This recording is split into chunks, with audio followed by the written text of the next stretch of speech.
The views and opinions expressed on this program do not reflect the company, owners, management, staff, clients, or partners.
It's Tuesday, the first day of February 2022. Welcome to the Daily Hour, brought to you by Medical House One Communications and Lindos. I'm Jamal Hartman. She's Sherry Vanderpool, and Leanna Lambert will be with us in a bit to bring you the latest in her news break, brought to you by People's Pharmacy. Sherry, it's the first day of the second month of 2022. Are you ready?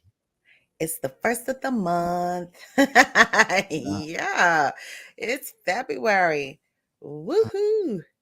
Yeah, February. That means people spend unnecessary money to show love for other people and all that stuff, ain't it? And so you obviously don't do it. What, Valentine's Day? Yeah, and thank you for saying Valentine's. Some people say Valentine's. Yeah, that must be the most Bermudian thing ever. But nah, I don't like that's crazy kind of commercialized driven love, but whatever. To each their own. To each their own. To each their own. That if that's your thing. But you know, I show love every day. I try. I don't know if you Did you on Spouses Day? No, because I show love every day. You know what I'm saying? I'm not commercially driven. Love's not commercially driven for me, man. You know? Then the answer still should have been yes. Of course I did, Sherry. Not You said because no. it was Spousal Day. It's my point. Not because it's Spousal Day. But why are you trying to get me in trouble this morning, Leah? Anyway, look, good morning, I think she everyone. deserves a puppy for Yeah, now you're just getting rude. You're getting disrespectful. Good morning, everyone, and thanks for making us part of your daily routine.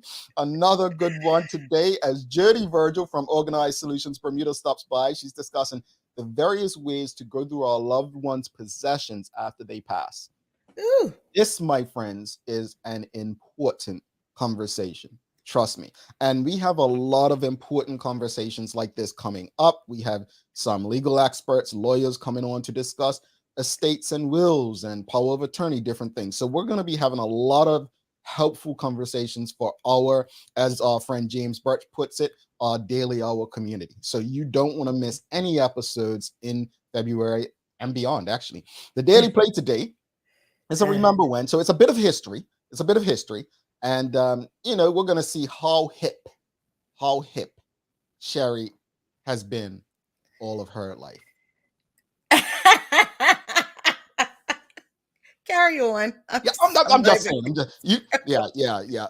even gonna go there. Carry on. Okay. So look, all right. Well, let's start February off well. Let's start February off well. I'm excited about our guest today in the conversation, but before we get there, we kind of discussed it with Rashida Godwin last week. Yeah. Rashida from Titan Tours, Titan Express. She does a lot of history tours in Bermuda reflecting Black history. And to me, they're some of the most important things because a lot of the stuff that she's teaching was not taught when I was in the school system in Bermuda. And I'm sure many of you can attest to the same. But this morning's question is going to come out of that conversation. And it's very simple. Do you believe Bermuda should still be following the United States lead in celebrating Black History Month? Do you believe, and I'll be more direct with you, do you believe a majority Black country like Bermuda, who pretty much, at least from a public education standpoint, is led by Black people, right, should still be focusing on spending 1 month of the year to educate the masses on Black history. So that's your question today. Do you believe Bermuda should still be following the United States lead in celebrating Black History Month? No, there are other countries who celebrate Black History Month, right? The United Kingdom, I think theirs is later in the year. Canada does it. And before, actually, let me just give some context. Let me give you some background before everyone jumps in with, I'm not going to say unsolicited opinions because we're asking for your opinions. So Black History Month in the US is celebrated in February of every year, for those of you who don't know. February being the shortest month, either 28 days or 29 every 3 or 4 years, 4 years, right? Black History Month annual celebration is really to recognize the achievements of African Americans, right, in the United States, who pretty much were not celebrated or taught in schools. And so, although it started off as a week by, I think it's Carter G. Woodson, in 1976, it was actually designated as a thing by I think it was President Gerald Ford in 1976, to celebrate it as an actual month. So obviously Bermuda in some respects has followed suit, and I don't necessarily agree with it. The US is what, 13-12% Black? May make a bit more sense, right? But in Bermuda, where there's a majority Black population, I haven't lived in the US, and Sherry, you as well, for a long time. Sherry's been much longer than me, folks, probably as long as I've been living. But anyway, that's not neither here nor there. We're not doing that today, we're not doing that, right? Sherry's a nice person. She don't deserve that. But my point is, we've got to get to a place where we stop jumping on every bandwagon that the United States has. And start realizing what we can do that's going to be for the benefit of the people within our jurisdiction. So again, do you believe Bermuda should still be following the United States lead in celebrating Black History Month? Sherry, you look like you're ready to let people know how you feel. Well, I think it's two different things, I think the US can do, of course, whatever the heck they want to, and as you say, it's not a majority of people out here in that aspect. Therefore, how can I put this? They could do what they want. As far as Bermuda is concerned, I don't mind that we highlight Black history during February. I don't look at it as us necessarily always following the US. I do believe that we should be celebrating Black history all the time in this majority Black island that we live in. I think that should be across the board. No, I didn't know about Bermuda's history in school way back when. No, I didn't hear about any of these. We didn't have tours. We didn't have all of these things. So for me, it should be celebrated all the time. If it wants to be highlighted even more for a month, whether it's February, March, I don't care what month it is. I don't mind that either. As long as the information is getting out, as long as people are understanding their history, is the end result for me. I don't know why the hell she's being in Switzerland this morning, folks. She, you know what Dr. King said about people that take positions of neutrality? They ain't friends of ours. Taking that neutral position. Well, I'm all for all year, but I mean, if they want to do a month. Anyway, she's on both sides, folks. Shares on both sides. I am, because I truly believe. And that's fair. That's fair. I think that it should be definitely highlighted throughout the year. But if you want to take that time to really bring something to it and take a month, I don't care what month it is. You know what I mean? No. Come on now. I did say that. You know in June that you don't want it happening in June, taken away from your birthday and come on now. Oh, I was gonna say June would be a perfect time to celebrate. Juneteenth. Celebrate me and my Black history. You know what I mean? So I don't care what month it is. Just celebrate it all the time. Let's get to the comments. Sean Smith says, nope, never really liked the fact setting aside 1 month out of the year to celebrate my Blackness when I am Black every day. I concur, Sean. Sheikha Rana said, celebrating is different from recognition and education. Bermuda can recognize and educate all year. Let me just be clear, because I don't think I put this out there. So Larry Marshall Jr. and myself were recognized in Bermuda for Black History last month by the Royal Gazette. So I contributed. And, I get it. I get why they look at this and say, you know what? Let's use this month to recognize and celebrate people who have been or done such and such. But even what we were recognized for, in my opinion, it should be talked about every day. Yes. Why? Because that 1 month comes and goes. It's just like Valentine's Day. You show your love, get her chocolates, flowers every day and today, and then she dumps you in March and all's forgotten. I'm not speaking from history, folks. I'm not speaking from history. Yes, you are. I'm not speaking from history. I'm just simply saying that if you have the opportunity, and I think it's deeper than what we think and feel. It's much deeper than that. This is why I mentioned that our system has majority Black people making the decisions about education at this point. There's absolutely no reason that we should be choosing 1 month on the academic calendar Agreed. to focus on this. And that's the point of the question, whether or not we should be systematically educating children using 1 month of the year, when now there is absolutely no excuse why everything that Rashida Godwin and her company pushes, why that should not be criteria and part of the history being taught in schools. Michelle White, for you, Sherry. We should have a period to celebrate maybe in May where Heroes Week. Even though we are a majority, we need to be reminded in Education Daily. Yeah. James Birch says, I think there's a benefit for channels with a white majority audience to do their part to re-educate their audience on a regular basis. Yeah, James, I think they're in the US, they call that critical race theory, and they're not happy about that, James. They're not happy about that. Sam Cat Place says, celebrating should be year round. I must admit there are folks in history that I don't know about still in my 40s. Not embarrassed, but just highlights what we don't know and weren't taught in school. Look, I've learned the majority of Black history that I know, I actually learned after leaving Bermuda. I did not know a lot of stuff. Even about the BIU, I want to say when I was at working in radio in Bermuda, I learned more about the BIU then as an adult, 25 years old, than I did ever learned when I was in school in Bermuda. So, and it goes back to the point that Rashida Godwin made last week, Sherry. I asked her, what is the benefit of young people learning about Black history? And I can tell you, when you know more, you react differently. Yeah. You aspire differently, because what happens, and this is, we ask ourselves, why are so many young people going down a path and picking up guns and getting violent, right? Well, that's, to be honest, it's what they see before them a lot of the times, the people around them. Had I seen more, I mean, we were out of school for Dr. E.F. Gordon Holiday, but no one took the time to really explain who Dr. E.F. Gordon was, right? There was not enough time spent on him. Oh, he was born in Trinidad, came as a doctor physician to Bermuda. This is what he did. This is what he accomplished for the benefit of Bermudians. I don't remember that class. Maybe I just weren't paying attention. It could have been possible. I think the latter. It could have been possible.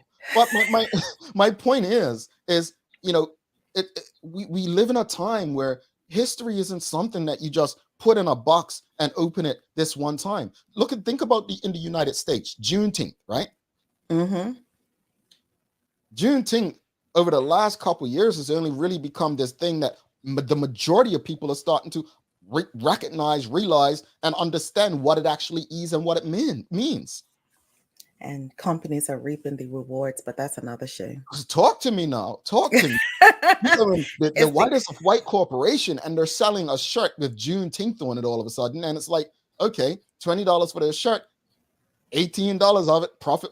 Like, it's just, it's crazy to me. And to me, this may sound really messed up, but just like Valentine's Day, I think the celebration of Black History Month for 1 month has become a commercially driven exercise that truly does not benefit what it's supposed to do.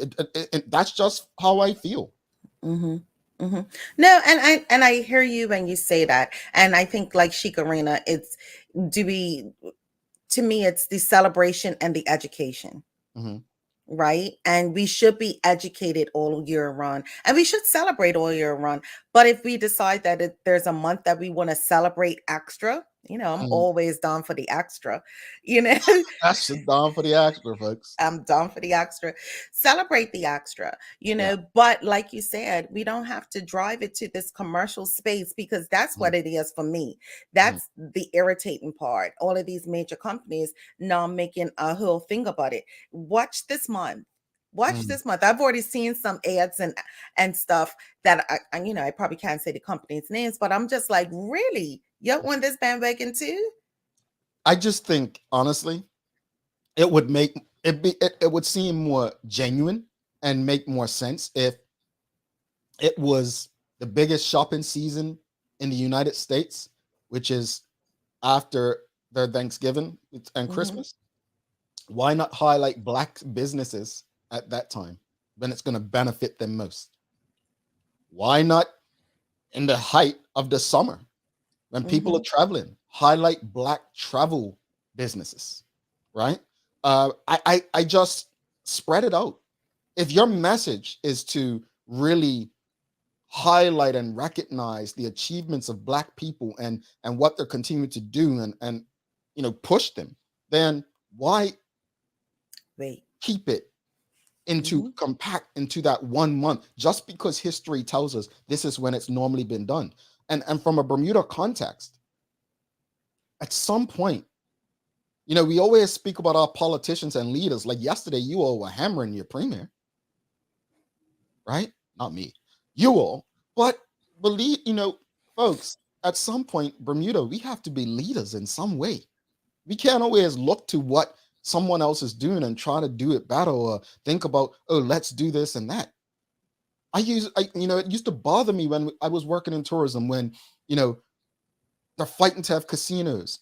And then you see in the US, everyone popping up, allowing casinos. Bermuda's behind that 8 ball by 2 decades now. Yeah. The marijuana thing, the weed, the cannabis. Years ago, Bermuda having those talks. No, no, no, no. Now, every state, people don't have to leave in different countries. So you're behind the 8 ball. At what point is Bermuda going to be a leader in educating and economics? I mean, we've been told by the current premier and government about fintech. All we seem to get from that is controversy. And I'm not going to go into detail about that. He had his day yesterday. But this is not on the government. This is on all of us. We have to do better.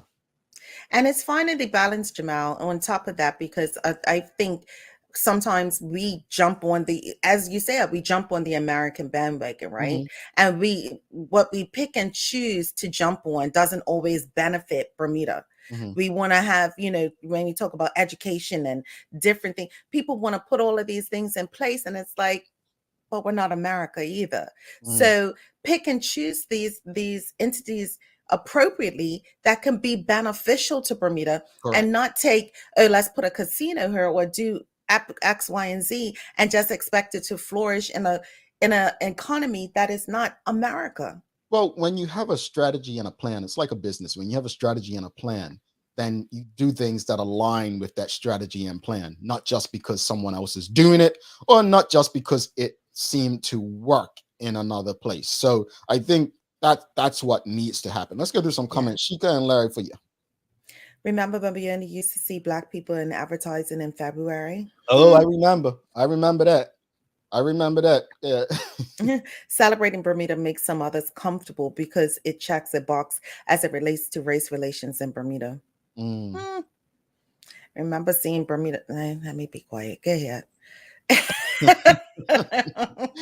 I mean, just think of after the George Floyd situation, boxes will be in check. How many is there a journalist out there that has really followed up to see if these companies have maintained or done what they said they were going to do? I guarantee you many of them haven't. I've read different articles on LinkedIn that clearly shows that they haven't, right? But they did it for the time being. Did they do it for the long haul? Are they still Sorry. continuing doing? Everybody did it for that. It happened in June, Sorry, December. I did say I didn't finish. I said I should have finished what I said earlier last year. A year after were they still doing it. So yes, you're correct. You're correct. Long one, so I'll keep this on the side. Hadley and Stevenson Swan. Love your essay, lady. I do. Sorry to admit, but I have received many discounts in stores overseas and in Bermuda during Black History Month over the years. I would say, quote, isn't there a discount this month for Black people?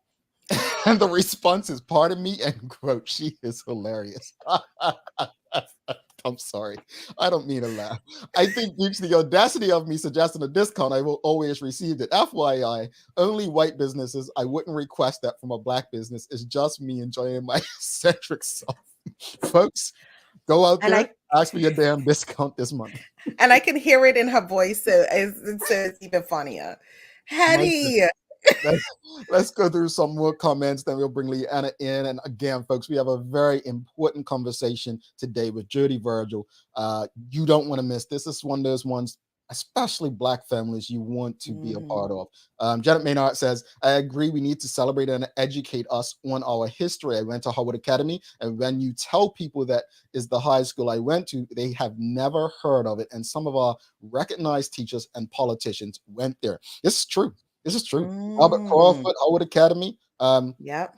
People wouldn't know where those were. Bermuda Technical Institute, Central School. Rashida Godwin says we can't be leaders if we still want to be a dependent territory and hold on to Britain. And the Queen, Dr. Roosevelt Brown, talked about the importance of nation building first and then making steps toward independence and being leaders. Here we go. And Sean Smith, wrap it up with him. He says Bermuda suffers from shiny things syndrome. We love the shiny things. I can't say I disagree with you there.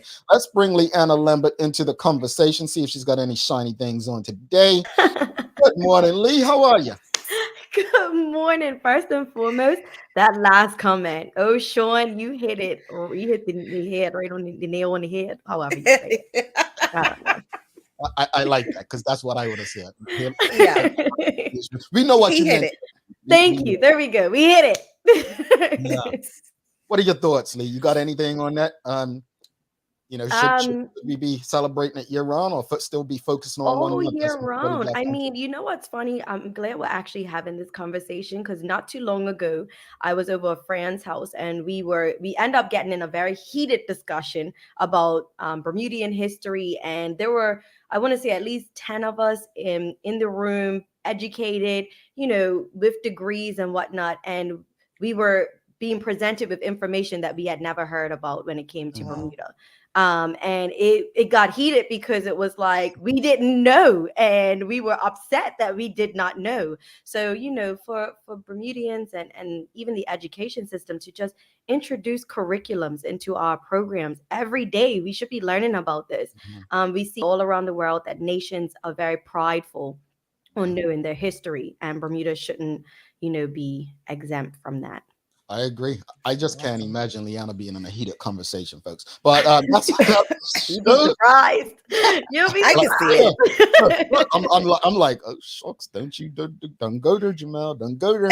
Shucks. Come out like Scrappy Doo. Come on, let me at you. But anyway, Scrappy Doo. I'm just saying. Compared me to the short little. You saw that, right? I did. I got a short joke in. You caught that, right? Shucks. Did you? Yeah. Over your head. That's what we're doing. Anyway, Lee, I know you've got some stuff in your news break over to you. Do.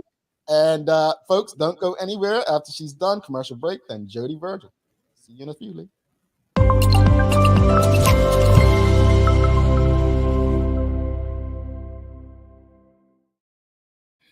Thanks, Jamal and Sherry, and good morning, everyone, and happy first day of the month. We hope everyone is having a great start to their morning. I'm Leanna Lambert, and it's time for the Daily Hour News Break, brought to you by People's Pharmacy. In today's top stories, Health officials have confirmed the sad news that Bermuda has recorded yet another coronavirus-related death, marking the island's death toll to 117 corona-related deaths since the start of the pandemic in 2020. However, they say there were strong signs that the spike in COVID-19 cases caused by the Omicron variant was declining.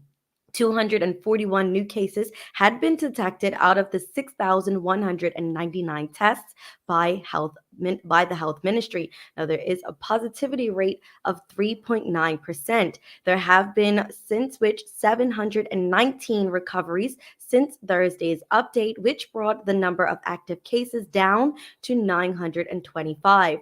There are 14 people in hospital, 2 of them in the intensive care, and 911 cases being monitored by health officials. In other news, U.S. scientist Dr. Pradeep Ambrose will join the Molecular Diagnostics Laboratory team to become the island's primary scientist in its fight against the latest wave of the coronavirus. Now, the directorship transition will also see experienced lab operations personnel, Dr. David Rogers and Dr. Andresa Bashir, who will provide operational support to the MDL team, along with the assistance of the Bermuda Health Council. Now, these changes are being made as Dr. Karika Weldon, the former science advisor and MDL laboratory director, officially resigned from her position, with yesterday serving as her last day in the role. Dr. Ambrose, who previously used his scientific expertise to work at MDL during the Delta outbreak, will provide technical guidance to the team, assist in calling results, and will determine when variant typing and viral sequencing should occur. He has agreed to pause his RNA scientific research at the Rockefeller University's Laboratory of Virology and Infection Disease to support this transition. Premier David Burt of the News said, quote, "The MDL, a national asset since the start of the COVID-19 pandemic, has established a legacy as a community laboratory that grows innovative scientific ideas, and it will continue to thrive well into the future," end quote. And our athletes overseas continue to shine brightly as Bermudian cricketer Kamal Lavrock seeks to embark on a new chapter in his career after joining forces with Road Park and Lawton Cricket Club, who play in the North Staffordshire and South Cheshire Cricket League in England. The Bermudian captain has agreed to the terms of an undisclosed deal to represent the club during the upcoming season. The club said in a statement, quote, "We are delighted to announce the signing of Bermuda international Kamal Lavrock for the upcoming season," end quote. The 27-year-old is no stranger to the English cricket scene, having played the past 2 years with Caythorpe in the Nottinghamshire Premier League, and congratulations to him. Taking a look at today's weather, we have a high near 66 and a low near 59 degrees. Today will be a dry day with a light northerly breeze to begin February. Now we'll see a mix of sun and clouds, winds northerly light backing northwesterly by afternoon, whilst easing at times. Now, after a fair day today, low pressure troughing will attempt to spread a few showers and inflate our wind from late tonight into tomorrow, though disintegrate with time. Now, this will lead to an abundant sunshine on Thursday and Friday, while temperatures rebound under emerging high pressure. That's all for our daily hour news break, brought to you by People's Pharmacy. But before we go, let's start the month off right, because who doesn't like free? Free parking, free gift wrapping services, free advice from Bermuda's most trusted pharmacists, free rewards for People's Card loyalty members. Who knew so much could be free? Trust People's to pack that much value into each transaction in 2022. Now let's head back to Jamal and Sherry in the studio for today's Daily Focus. All right, couple things, right? First thing is congrats to Dr. Karika Weldon. I did try to get out of her what's next, but she just told me sleep. So she's not giving me anything, folks. I guess you all ruined that for me. But I want to say something. We haven't discussed it. I want to say something. And I'm not calling any names. Okay, Lord. But yesterday, look, I'm not in tune, right? I'm not the smartest apple on the tree. You all know that. So I go on Twitter and I see that the men are upset because Rihanna apparently announced her pregnancy. Grown men out there blocking Rihanna on Twitter and social media, right? Serious, I'm not joking, folks. Blocking her. Yep, They this thought they is had a chance. real. And then, but I was confused Mate. because I mean, I don't know, as soon as possible, Rocky or something. As But soon as possible, ASAP. that's what I said. Yeah. Right? ASAP Rocky. Rocky. That's well, I don't know Yeah. who this is, and I hadn't heard of him first. So I thought that people were mad at Nick Cannon because he got Rihanna, because people were talking about Nick Cannon's got another baby on the way. He has So, this is his 8th on the way. Yes. but see, I'm not into, like, I don't understand celebrity like that. So you couldn't tell me. So then I had to read a bit more. See, notice what I did, folks. I didn't run with what I thought. I said, let me read a bit more to find out that Nick Cannon has another woman. I think his 8th, you said? 8. Yeah. Yep. 8. And Rihanna separately with As Soon as Possible Rocky is having a baby. So congrats to Rihanna. And I'm not mad at you. I'm not blocking you on social media because I don't follow celebrities, so I don't follow you. But I mean, congrats to you. I don't get it. Congratulations to the sister. But Good stuff, Jamal. Good Yeah, I'm so stuff. proud of you. You handled that really well. Look Yeah. at you. Growth. Yeah. ASAP Jamal. ASAP Jamal. Rocky, please. Not as soon as possible. oh, But I'm going to do Oh, my go ahead, today. What's going on today? Thank you, Sherry. You don't need a reason to celebrate dark chocolate, but sure is sweet to have one. And today is National Dark Chocolate Day. We're not talking about you, Oh, Jamal, sorry. but it is an opportunity to exalt in health and happiness that dark chocolate brings and pay significant surroundings to the decadent treat. Here's 5 fun facts about dark chocolate. It was originally fermented as a beverage. Chocolate gets its name from the Aztecs. Dark chocolate is a potential superfood. Africa provides most of the world's cocoa, and Americans consume 2.8 billion pounds a year. Happy Dark Chocolate Day. An excuse to have dark chocolate, folks, like we all needed one. Lee, thank you so much. We'll see you tomorrow. See you guys tomorrow. All Bye, right. Lee. Folks, don't go anywhere. Thank you so much for that, Sherry. We'll be right back. Jodi Virgil is coming up.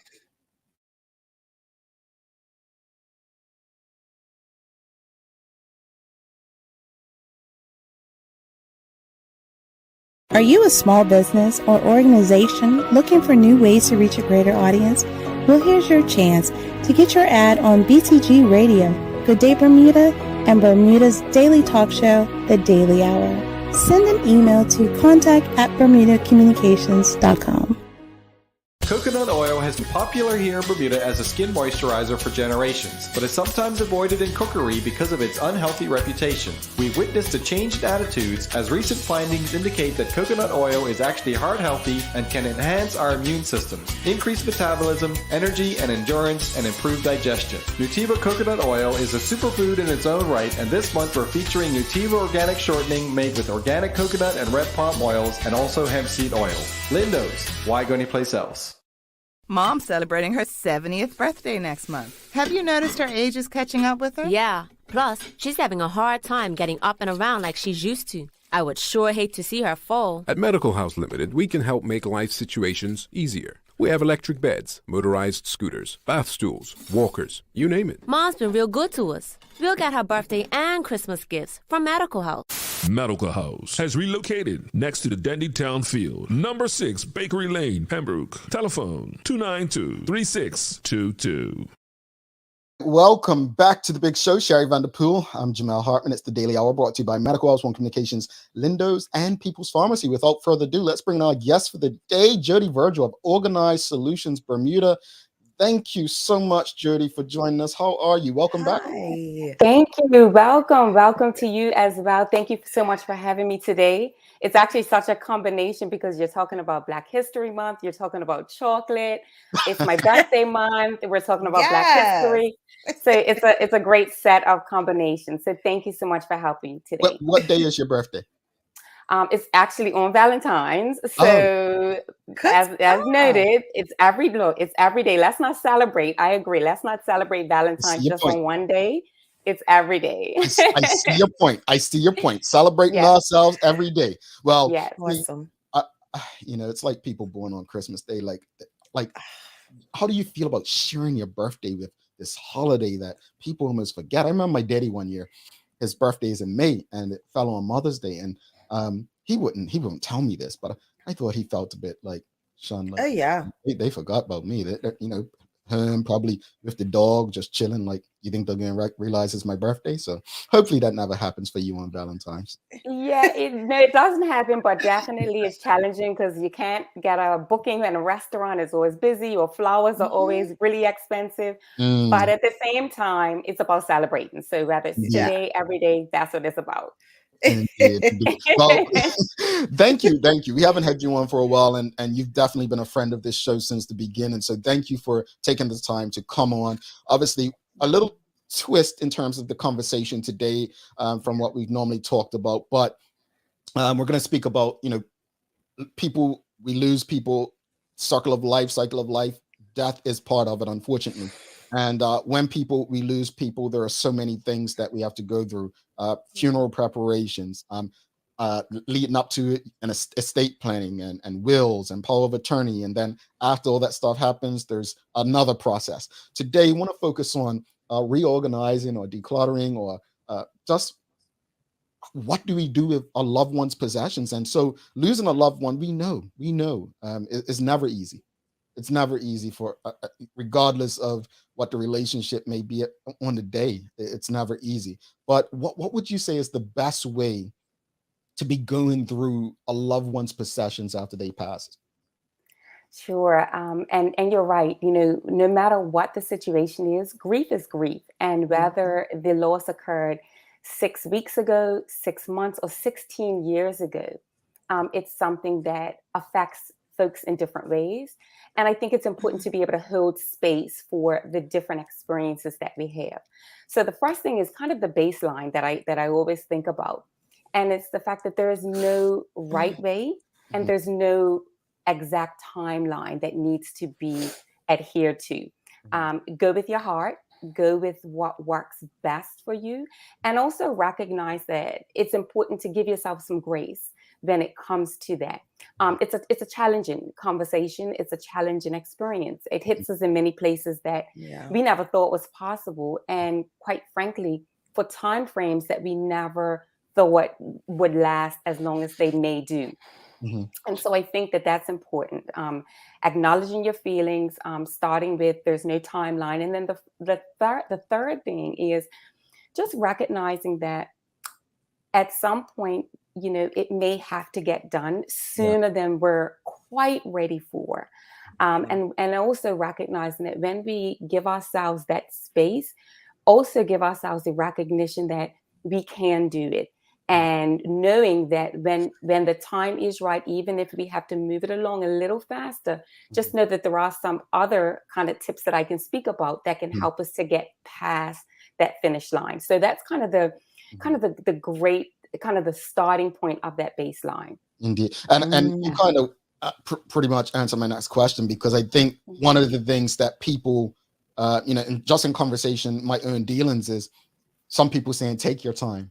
And then other people like, no, get it done as soon as possible so it doesn't drag along. And I like how you just said that, everyone's going to deal with grief differently. Yes, And they the will. process doesn't have a time period, right? They will. Yeah, you're absolutely right. And, it's interesting that you even speak about that. And certainly let me take a moment to really just extend heartfelt wishes and strength to you and anyone else who is dealing with a loss right now.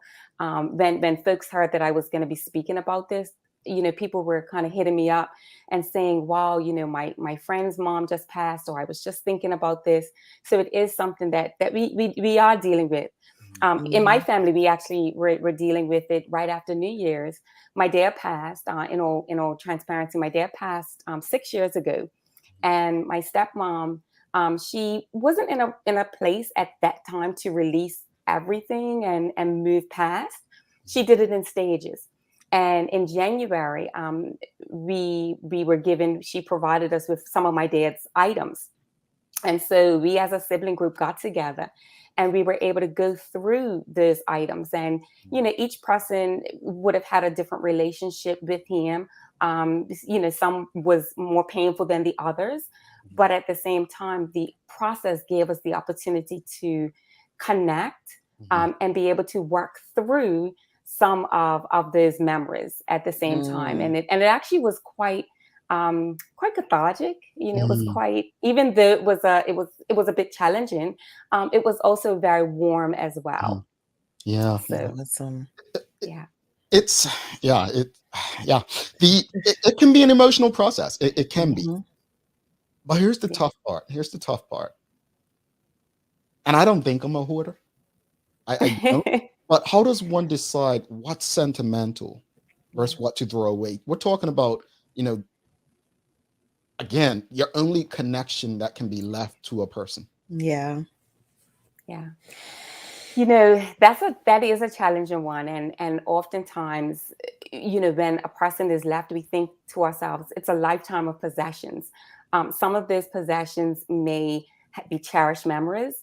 Some may be valuable possessions, and some may be more functional in their usage.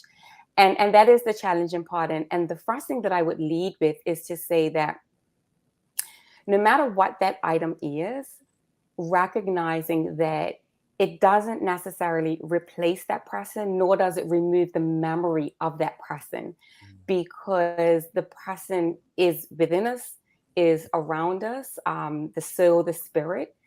However, let me just say that absolutely some items, the sentimental items, can be really challenging. So what I would say, and in conversations that I have with clients that we work with, we do this sometimes before people are passing, and individuals say that the reason why, Jodi, the reason why I want to go through this now is because I want to make it a bit easier for my family. Yes. Before. And quite frankly, it's a blessing for me because I'm able to bear witness to some of the happiest recollections that people have in their lives, but also bear witness to some of the saddest and help them to process that. But with that said, when someone has passed, and we as family members are working through it, I would say, step back and say, step one, observe. What am I feeling? What is this item? What does it make me happy? Does it incite sadness? Is it a memory? And as you're going through that piece of it, have that conversation and process that feeling that's kind of standing in that feeling. And then the other aspect, the second part is, I would say, connect with friends or family, your people, your tribe. Sometimes it might be a process that we want to do with somebody else, with friends, and that person can help us and talk us through that process. They say that grief sometimes needs 1,000 tellings in order to move through it, and having those friends there can help us to have those kinds of conversations. Sometimes folks say, you know what, I want to do it by myself. This is something I want to do, and that's okay too. And I would say, set a mood. Maybe you want to listen to some music, or maybe you want to have a friend on the phone, or maybe you want to, set up your video, have a journal there next to you. Really and truly, depending on what works for you, is how you can do it. Sometimes the friend can come afterwards, because it does take a lot of work sometimes to physically get the job done. But maybe that friend can be there to take the items to transport them. The other aspect I would say is, number 2 is, think of a list of friends and families perhaps that may appreciate the items. Oftentimes that sentimental item means a lot, then we can share it with someone else who may really appreciate. Maybe that person has the same kind of interest that your loved one has. Then the other aspect is perhaps donation for charity. Oftentimes our loved one may have very, have interest that they may, perhaps we could donate one of their items as a legacy item for a charity, or some of those functional items that, folks may need, that they may not necessarily, and we may not need ourselves, whether it's, might be pots or pans, but again, every item has a different meaning for somebody else. And so, at the end of the day, when we kind of observe what we think, we can kind of to make those steps forward in the way that works best for us. You know, I think that the last piece of it, which is never the final because it's always a process, is just understand that it doesn't all have to happen at once. Yes. We don't have to put in 12-hour days, although sometimes we do need to push a bit more in, but take your time. Take your time. I love what you said, Jodi, in regards to it being done prior to my godmother passed away, and it was a ring that I liked, and I was like, I love that ring. Well, she told her daughter, you know, make sure that you give this to Sherry, and I was shocked, but grateful at the same token, because during the process, it can lead to infighting and the like. Do you believe this is something people should discuss and plan for like they do their will? Sure, absolutely. I think that when we're able to decide for ourselves what we want to do with our items, with whatever possessions we have, it also creates not just the pre-chat, which settles and makes sure that everyone knows what we want. And I hear you saying that, you know, a lawyer's going to come on talking about wills. I absolutely agree with that. And in all transparency, I actually did my will at the end of 2021, which was a great feeling. But even if, for example, someone is working towards that space, then we're able to have these conversations before it actually provides space to really learn more about the individual. So transparency, you know, I work with my mom, and one of the things, we were going through Christmas decorations and we were putting up the tree and whatnot. And she was deciding what she wanted to give away. But as we were doing that, we were actually talking about when she received that item or where she was in her life. And I learned a lot more about her from that particular process. And so it just provides that quality time that I think many of us have. I think at COVID and all of the experiences that we've had has really hit home a bit more of that, how important that quality time is. And this is a great opportunity and a way to do that and have that time.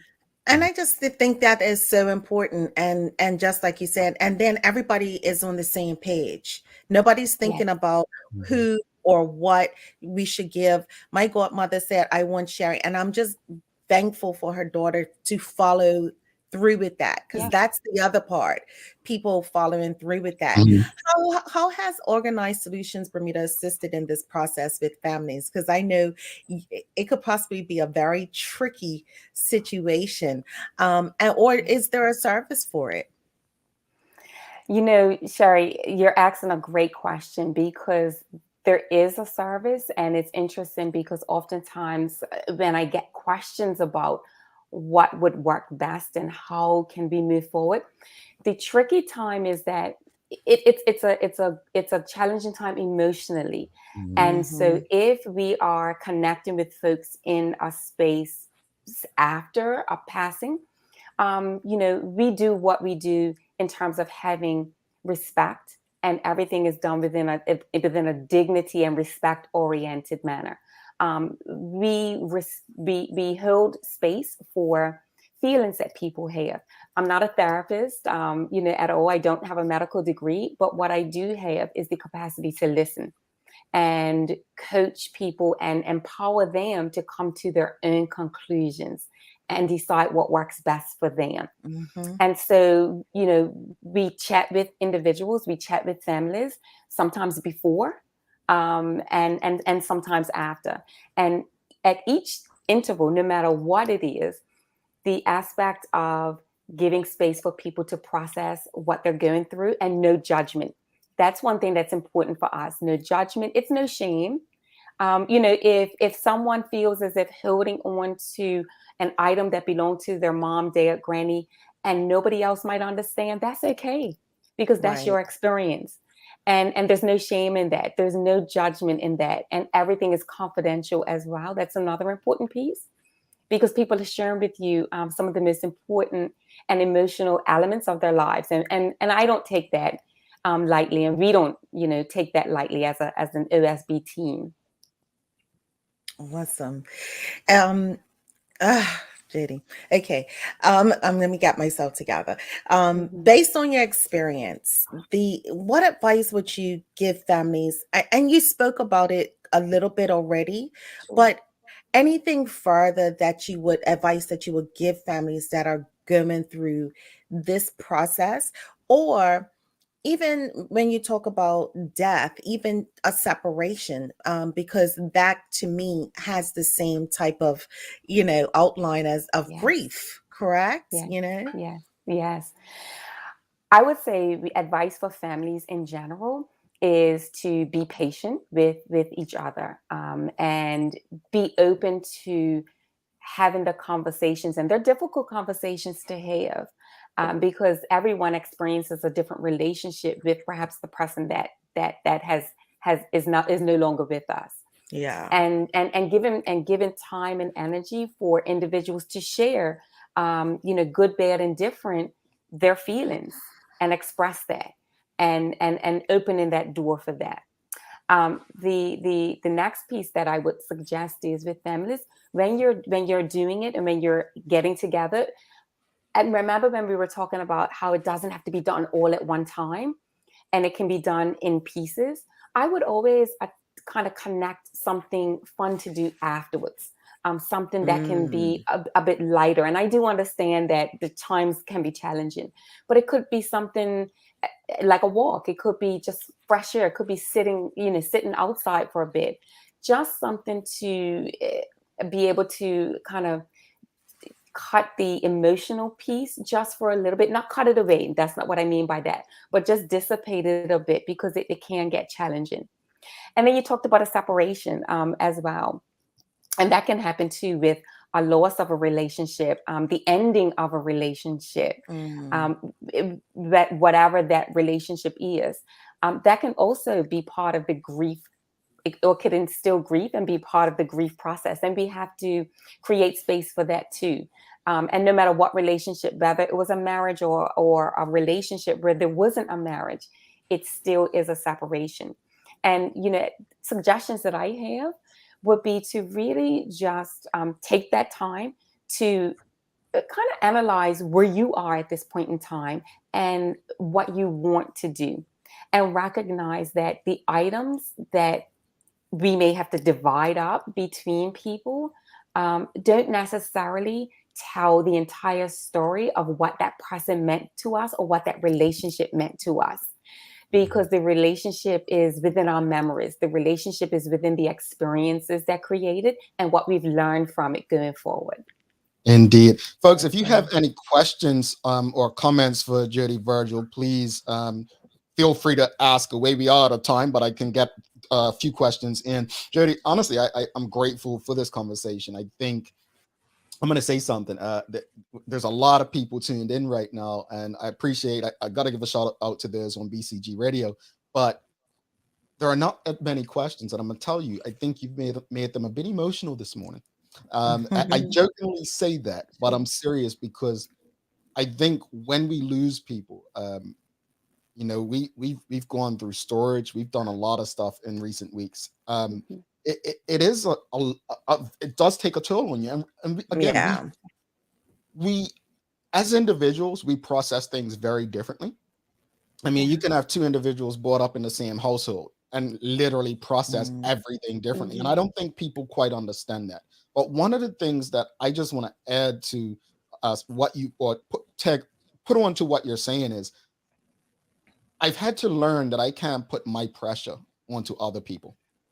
And I think when going through this process, it's so important that we respect how other people are processing stuff and stop trying to put our feelings or the way we feel, the pressure of what we feel on others. It's tough already for people, right? Just because someone's not showing you, or you don't see them expressing themselves emotionally the way you do, doesn't mean that they're not having their moments. So I appreciate this. I just go to some converse to the audience real quickly. Chica Rena says, are there storage facilities to hold items until you're ready to go through items when the deceased was in a rental apartment? I know there are storage facilities available. But what would you say to that, Jodi? Like, would you advise someone to put something in a storage facility? I mean, that could become costly. That's what I'm thinking about. Yes, there are storage facilities available, and if someone, especially when there's a situation where the house or the home needs to be vacated sooner rather than later, that does become a challenge of where do we put some things. And so, storage units are available. Sometimes I've seen situations where folks will volunteer to kind of hold pieces of that person's items for a period of time. But certainly it does speed up the process, sometimes in a way that feels a little raced, right? And so what I would say is if you're not ready, then that's okay. Because to your point, Jamal, everybody processes it differently. And the worst thing is, throwing something away prematurely. But likewise, it's also can be challenging as well to hold on to something without processing it. But yeah, that is a possibility as well. But of course, it can be costly. It can get costly. Karen Simmons says, thank you for the suggestions of having the family members go through items before and make their intentions clear. Yeah. My mom said this yesterday. Jodi, how can people get in touch with you should they want to learn more or utilize your services? Sure. Thank you, Karen, for that great conversation to have. For me, I can be reached out at my website, organizesolutionsbermuda.com. I'm also on Instagram as well, Organize Solutions Bermuda. And then I can be reached at 704-3725, old-fashioned telephone. There you go. Hey, some people still use it, folks. Trust me.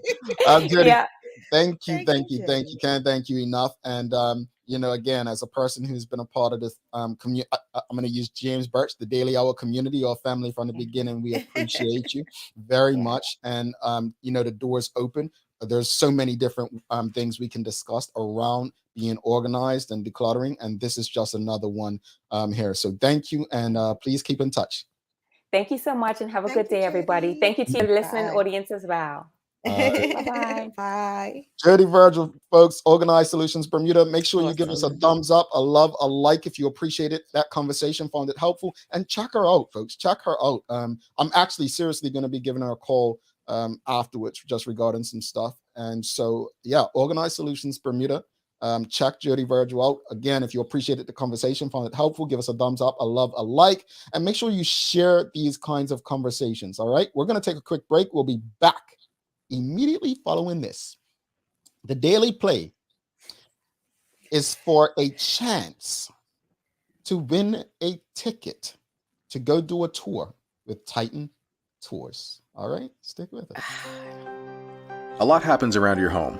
That is why at One Communications, we have introduced affordable security and video monitoring, because everyone should be able to afford to protect their family. Anytime, from anywhere, One Home Security keeps you connected and puts security in your hands with an easy-to-use smartphone app to control everything. Home security is important to keep you and your family safe. Motion-activated cameras around your home and security monitoring within create a complete security system providing protection both inside and outside your home. Professional monitoring means that there's someone on call with 24/7 protection to notify the authorities and help keep you and your loved ones safe. We are dedicated to whole home protection with indoor and outdoor cameras, smart door locks, motion sensors, and more, so you'll always be connected to what matters most. With professional installation, no upfront hardware fees, and low monthly rates, because keeping your family safe should be affordable for everyone.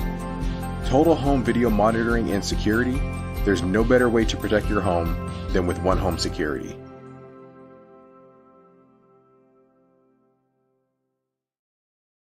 All right, welcome back. Thanks again to Jodi Virgil. Folks, if you appreciated that conversation, please make sure you give us a thumbs up, a love, a like. Make sure you share these conversations with your friends, your family, and your WhatsApp groups and social media, whatever. These are conversations we need to have.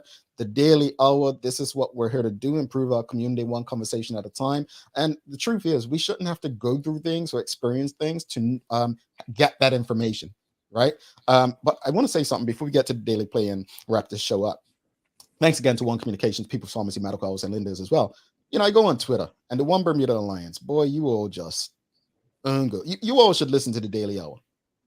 First thing I see, it's all about it's Black History Month. Today we celebrate blah blah blah. Like, folks, Everything you all need to come to the school of Jamal Hartman. Something's not right in that part. And don't let me see the PLP do it. Black party. Come on now. But anyway, let's get let's wrap this show up today. Sherry, final thoughts on today's episode. Celebration and education, two different things we should be educating all year round. It's okay for me to celebrate. We want to do a little bit of extra celebration, but we should know our Black history, and it shouldn't come at a cost of one particular month.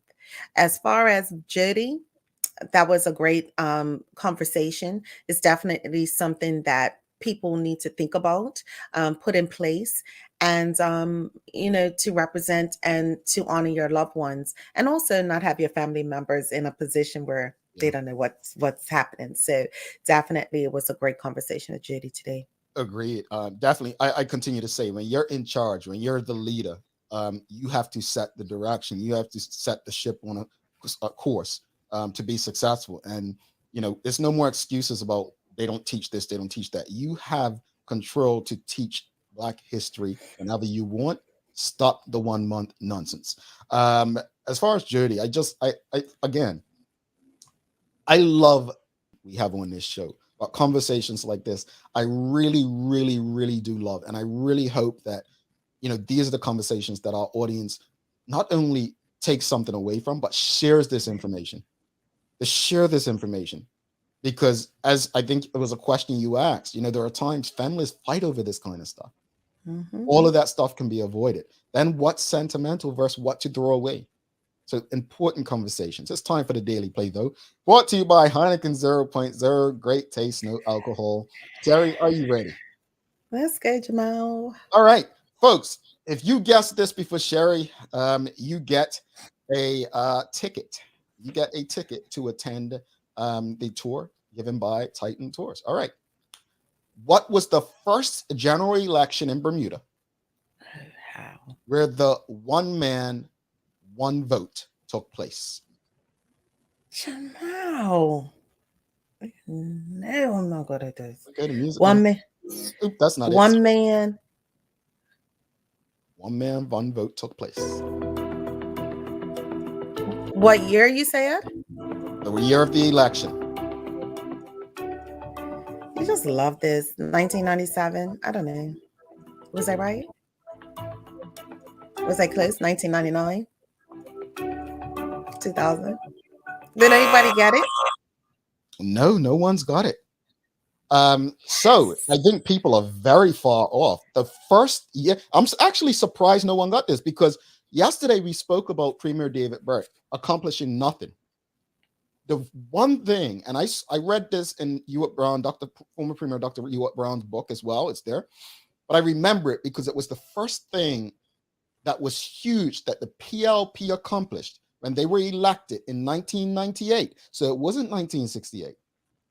I was close though. It wasn't 2010. It wasn't 1968. And it was not 1981. The first election held with one man, one vote was 2003. Sheldon Eugene Fox, we're going to give it to you because you actually did say it before I said it. So we'll give it to Sheldon Eugene Fox. But that was the first election where one man, one vote took place. It was one of those things that Premier Jennifer Smith pushed. It was a historic moment where every vote was equal in Bermuda. Huh. Yeah.